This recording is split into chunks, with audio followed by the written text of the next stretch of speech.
बंधु आपण मैंने देखुं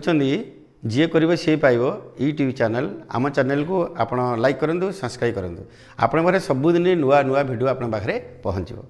तेणु आज आम जाना आपण मैंने भगवान डाकुं हेल्ले भगवान कौन प्राप्ति होमको भगवान आमको अष्ट शक्ति प्राप्त कराऊँच ता विषय में जाना आपण मैंने जाना अति सुंदर भाव में किए कड़े जातुनि ध्यान से शुणु हेले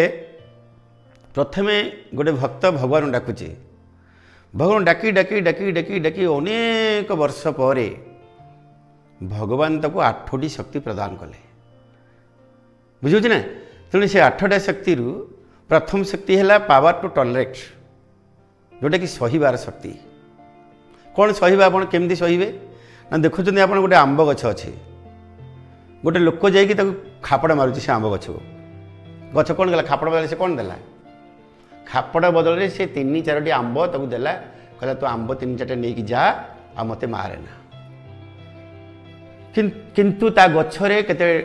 माने पशु पक्षी बसुचंदी ता डेणारे ता डुहारे बसुचंदी ता गछ मूल बलद बांधुचंदी ता गछ मूले माने केते कौन करूना आंब गछ मूले केते से सहुचे जानचंदी किंतु आपण भी गोटे मनीष गछ आपण दुआरे बलद बांधले संभाळिबे आपण डेणा को हाणिला आपण संभाळिबे आपण घर आगे जड़े माने माने महिला रखिए आप संभाळिबे कि आप जड़े खापड़ मारे आप कल्याण करेंगे ना कौन करेंगे आप कहतु आप केवे कल्याण करें कि जहाँ को अष्टशक्ति सहीबा शक्ति प्राप्त होती जड़े जी गाड़ी कला तुम तार गलार लगे जी निंदा कला तुम तार स्तुति गान कर जी अपकार कला तुम तार उपकार करमती आंब गछ खापड़ खाइला देला पाचिला मत 4टा नहीं जा मत मारना बुझीपार ये आम जीवन सहित जड़ित शिक्षा गछठू मनीषटा केते श्रेष्ठ जीव दुर्लभ प्राणी किंतु गछठू आज निकृष्ट हो जाए गछ जी गछ प्रथम अम्लजान दौर मनीष छाड़ू कौन अंगारकाम्लजान छाड़ू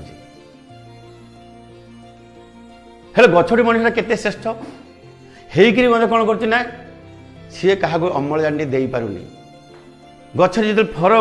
भरा वृक्ष आसूची गछरे आंब जो पूर्ण होगी आसूँ गछ कौन हो आज्ञा कौन हो गछ ना गछ तौक नई पड़ू कि आज जदि आपण अधिक धन सम्पत्ति आप कौन होती नौंट ना एकदम मैं टिप्परे चलुं टिप्परे अहंकार फाटी पड़ुंट छाती फुली जाऊँगी मानुना क्या बापा ना भाई ना पुओ ना क्या क्या खातिर करना कारण धन सम्पत्ति रोजगार कर जो आंब गछरे गछ फल पूर्ण होगी आसूँ कौन हो तौक नहीं जाऊँगी तेणु ऐश्वर्य थाई नम्र हो पारी फल भरा वृक्ष नईला पड़े तो जहाँ जिते ज्ञान हो से तौक नई जीव नईकी गले मुंड बाजबनी नईकी गले चाल बाजबनी तेणु नम्र फलती वृक्ष हे मोर श्रोता बंधु विश्वबंधु भाई भाई मैंने जी जो शुणुंट ध्यान से शुणु भगवान केमी सहीबार शक्ति आमको दौरान सहीबा लोक दुनिया बड़ कहवा लोक बड़ नहीं सहीबा लोक दुनिया बड़ तेणु प्रथम प्रभुठू भगवान प्रथम कौन मिले सहीबार शक्ति पावर टू टॉलरेट के सुंदर कथा के भल कथा कहले देखी तो द्वितीय शक्ति कौन देले द्वितीय शक्ति देले जे पावर टू एडजस्ट कौन करेंगे देखुं आज्ञा वर्षा दिने माने केते नदी बही जाऊँगी बही आसी कौन हो सब कौटे पड़ू समुद्र समुद्र बड़ा होची नहीं तो नहीं तो खरा ने जले भाषा केते बाड़ी सुखी जाऊँगी समुद्र छोट होची नहीं तो हेले टाउन मान को नर्दमा गदा जाकि समुद्र पशु ताको फेरे दूची नर्दमा आसन ताको भी गर्भ स्थान दूची महानदी मिठा पानी ता गर्भ पड़ुची ताको भी कौन ताको भी स्थान दूची आ ता भीतर जी पशिगला तार निजत्व रहिलानी से लुणी पानी सब होगला कि आपण यदि भगवान शक्ति प्राप्ति हो गला आप भगवान लोक हो समस्त को समदृष्टि देखिए विपद बेले कातर हेबेनी कि संपत्ति बेले चातर देखिए सदा समान सब बेले समान स्थिति तुम रप एंड डाउन हे दुखरे भांगी पड़े सुखरे आनंद बात उठे सदा समान सब समान समान शक्तिशाली रही सुंदर प्राप्ति देखते तापर तृतीय शक्ति कौन दौरान ना पावर टू डिस्क्रिमिनेट परीक्षा करिवार शक्ति ଆପଣ ଜଣକୁ ଚାହିଁଲା ମାନେ ଆପଣ ଜାଣିପାରିବେ ଯେ କେଉଁ ଉଦ୍ଦେଶ୍ୟ ନେଇ ସେ ମୋ ପାଖରେ ପହଞ୍ଚିଛି। ଯେମିତି ବଣିଆ ଦେଖୁଥିବେ ଗୋଟେ କଷଟି ପଥରରେ ସେ ସୁନାଟାକୁ ଘଷି ଦେଉଛି, ଟିକେ ଏସିଡ୍ ପକାଇ ଦେଉଛି, ସେ ଦେଖୁଛି ନାଇଁ ଏଥିରେ କେତେ କେତେ ପରସେଣ୍ଟ ସୁନା ଅଛି, 22 କ୍ୟାରେଟ୍ କି 18 କ୍ୟାରେଟ୍ କି 16 କ୍ୟାରେଟ୍ କି 24 କ୍ୟାରେଟ୍ କଷିକି ଜାଣିପାରୁଛି ନା। ତେଣୁ ଯୋଗୀକୁ ଯିଏ ଭଗବାନଙ୍କୁ ସଦାବେଳେ ଧ୍ୟାନ କରେ ତାକୁ ସହିବା ଶକ୍ତି ଆଗ ପରୀକ୍ଷା ସେ କରିପାରିବ ଯେ ୟା ପାଖରେ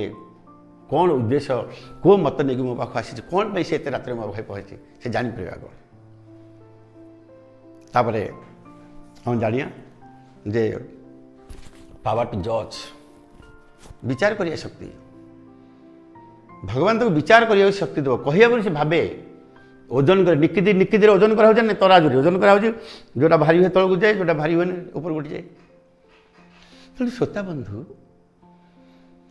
ଯେ ଏ ଯେଉଁ ନିର୍ଣ୍ଣୟ କରିବା ଶକ୍ତି ପାୱାର ଟୁ ଜଜ୍, ଆପଣ କେତେ ସମୟରେ ଉଠୁଛନ୍ତି ଭାବୁଛନ୍ତି? କିଛି ଭାବୁନାହାନ୍ତି। କେତେ ସମୟ ଶୋଉଛନ୍ତି ଭାବୁଛନ୍ତି? ମୋବାଇଲ ଦେଖିକି 1 ରାତି 2ଟା ଯାଏଁ ବୋଲି ଆପଣ ଶୋଉନାହାନ୍ତି। କିନ୍ତୁ ସବୁଥିରେ ଟାଇମ୍ ଅଛି। 9ଟାରୁ 11ଟା ଯାଏଁ ସେତେବେଳେ କ'ଣ ସ୍କୁଲ ଖୋଲା ହେବ, ପ୍ରାର୍ଥନା କରି ପାଠ ପଢ଼ା ହେବ। 12ଟାରେ ଖେଳ ଛୁଟି ହେଉଛି, 4ଟାରେ ଛୁଟି ହେଉଛି, 6ଟାରେ ପିଲା ଘରକୁ ଆସୁଛନ୍ତି। ସବୁଥିରେ ନିୟମ ଅଛି। କିନ୍ତୁ ମଣିଷ ସେ ଜାଣିପାରୁନି ମୋତେ କ'ଣ କରିବାକୁ, ମୋତେ ବର୍ତ୍ତମାନ ସମୟ ମୋର କ'ଣ, ମୋତେ କ'ଣ କରିବାକୁ ହେବ, ସେ ବିଚାର କରିପାରୁନି, ସେ ଜାଣିପାରୁନି। ତେଣୁ ଭଗବାନ ତାକୁ ଏମିତି ଶକ୍ତି ଦିଅନ୍ତି, ଠିକ୍ ସମୟରେ ଉଠିବ, ଠିକ୍ ସମୟରେ ଖାଇବ, ଠିକ୍ ସମୟରେ ଗାଧୋଇବ, ଠିକ୍ ସମୟରେ ଶୋଇବ, ଠିକ୍ ସମୟରେ ଭାବିକିରି ସେ କଥାବାର୍ତ୍ତା କରିବ।